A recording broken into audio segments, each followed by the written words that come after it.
जय हिंद ladies and gentleman. आफ्पा क्रैक एसएसबी मास्टर क्लास के जीडी लेक्चरेट स्कैन में मैं दीपाली वर्मा आपका वेलकम करती हूँ। इस एडिशन में हम डिस्कस करेंगे ज्योग्राफिकल इंडिकेशन टैग के बारे में। एनालिसिस शुरू करने के पहले मैं आपको आफ्पा के टेलीग्राम चैनल के बारे में बताती हूँ। एसएसबी एस्पिरेंट्स के लिए आफ्पा ने एक टेलीग्राम चैनल लॉन्च किया है जहाँ आफ्पा एसेसर्स डेली एसएसबी ट्रिक्स का डोज देते हैं। अगर आपको कोई भी एसएसबी रिलेटेड क्वेरी या डाउट हो तो आप इस ग्रुप पर आकर अपना क्वेश्चन पूछ सकते हैं। इस ग्रुप का नाम है आफ्पा क्रैक एसएसबी मास्टर क्लास। इस ग्रुप की लिंक मैंने डिस्क्रिप्शन में दे दी है, जिस पे क्लिक करके आप इस ग्रुप का हिस्सा बन सकते हैं। So without any further delay, let's start with today's GD lecturette scan. Geographical indication tag एक तरह का साइन होता है जो उन प्रोडक्ट्स पे यूज किया जाता है जिनकी एक स्पेसिफिक ज्योग्राफिकल ओरिजिन है और इन प्रोडक्ट्स की कोई खास क्वालिटी होती है जो उस प्लेस या ओरिजिन की वजह से होती है जहां ये प्रोडक्ट्स पाए जाते हैं। Recently Kashmir saffron, black rice of Manipur, terracotta of Gorakhpur and kadalai mittai of Kovilpatti receive geographical indication tags.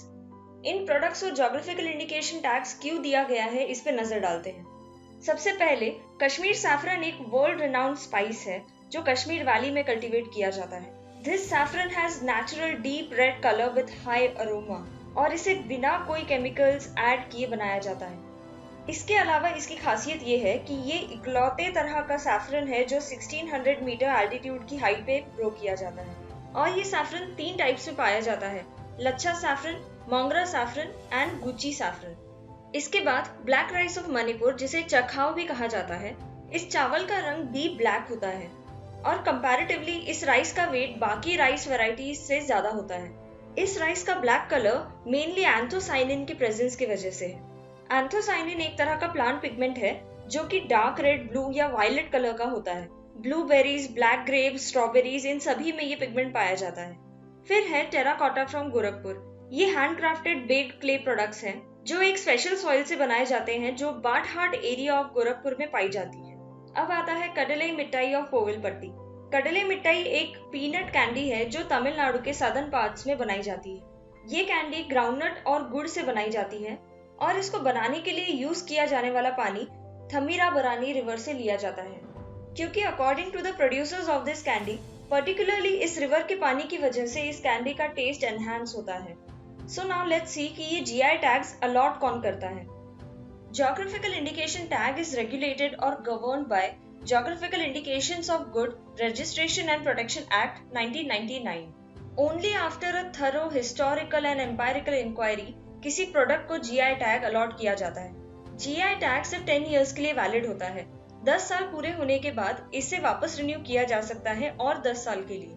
अगर कभी किसी प्रोडक्ट का ओरिजिन ट्रेस ना हो पाए तो ऐसे केसेस में या तो दोनों स्टेट्स को GI टैग अलॉट किया जाता है या फिर किसी को भी नहीं। Under article 1, section 2 and article 10 of Paris convention for protection of industrial property, geographical indication को इंटेलेक्चुअल प्रॉपर्टी राइट्स का एक इम्पोर्टेंट एलिमेंट बताया गया है। साथ ही under article 22 to 24 of the trade related aspects of intellectual property rights, GI tags को cover किया गया है। ट्रिप्स एक इंटरनेशनल लीगल अग्रीमेंट है between all the member nations of world trade organisation and as a world trade organisation member, India ने इस act को 15 सितंबर 2003 से लागू किया है।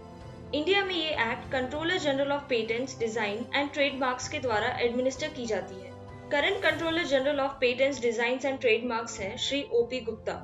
सबसे पहला GI टैग इंडिया में दार्जिलिंग टी को 2004 to 2005 में दिया गया था। At present, इंडिया को अराउंड 620 GI टैग्स अलॉट किए गए हैं और इसमें सबसे ज्यादा 42 GI टैग्स कर्नाटका स्टेट के पास है। अब डिस्कस करते हैं ज्योग्राफिकल इंडिकेशन टैग्स के इम्पोर्टेंस के बारे में। जब किसी प्रोडक्ट को GI टैग दिया जाता है तो उसे प्रिजर्व किया जाता है। उस प्रोडक्ट और उसके प्रोड्यूसर को एक अच्छा रेपुटेशन मिलता है, उस प्रोडक्ट की वैल्यू बढ़ जाती है। प्रोडक्ट का इम्पोर्टेंस बढ़ने की वजह से उसे एक्सपोर्ट भी किया जा सकता है, विच इंक्रीजेस एक्सपोर्ट। जब एक एग्रीकल्चरल प्रोडक्ट को टैग दिया जाता है तो इवेंचुअली फार्मर्स को फायदा होता है। किसी मैन्युफैक्चर्ड गुड को ये टैग मिलने की वजह से MSME सेक्टर ग्रो होता है। लोकल हैंडीक्राफ्ट आइटम्स के लिए ये टैग एक नई आइडेंटिटी और उस पर्टिकुलर रीजन में एम्प्लॉयमेंट लेकर आता है। GI टैग प्रोडक्ट्स के एरिया में टूरिज्म भी काफी बूस्ट होता है। इसके अलावा रूरल एंड ट्राइबल कम्युनिटीज भी इकोनॉमिकली ग्रो करती। एंड लास्टली, जीआई टैग की वजह से फेक गुड्स का प्रोडक्शन रोका जा सकता है। ज्योग्राफिकल इंडिकेशन टैग एक स्ट्रॉन्ग टूल है जो हमारे नेशनल प्रॉपर्टी राइट्स को प्रोटेक्ट करता है। कुछ क्रिटिक्स के हिसाब से इसके कुछ नेगेटिव एस्पेक्ट्स भी हैं, क्योंकि ये फ्री फ्लो ऑफ ट्रेड में एज अ बैरियर एक्ट करता है। बट इन ओवरऑल सेंस देखें तो ये हमारी लेगेसी को प्रिजर्व करने में बहुत हेल्पफुल रहा है। तो लेडीज एंड जेंटलमैन, ये था आज के जीडी लेक्चरेट स्कैन का एंड। जाने से पहले मैं आपको आफ्पा के personal interview mastery coaching programme से अवेयर करवाती हूँ। ये एक online personal interview assessment programme है जिसमें आप एक एसएसबी इंटरव्यूइंग ऑफिसर से 1-to-1 इंटरेक्शन करते हो। For more information visit this site और कॉल ऑन 9309879820। कल फिर मिलेंगे एक नए जीडी लेक्चरेट स्कैन के साथ। Till then stay home, stay safe, जय हिंद।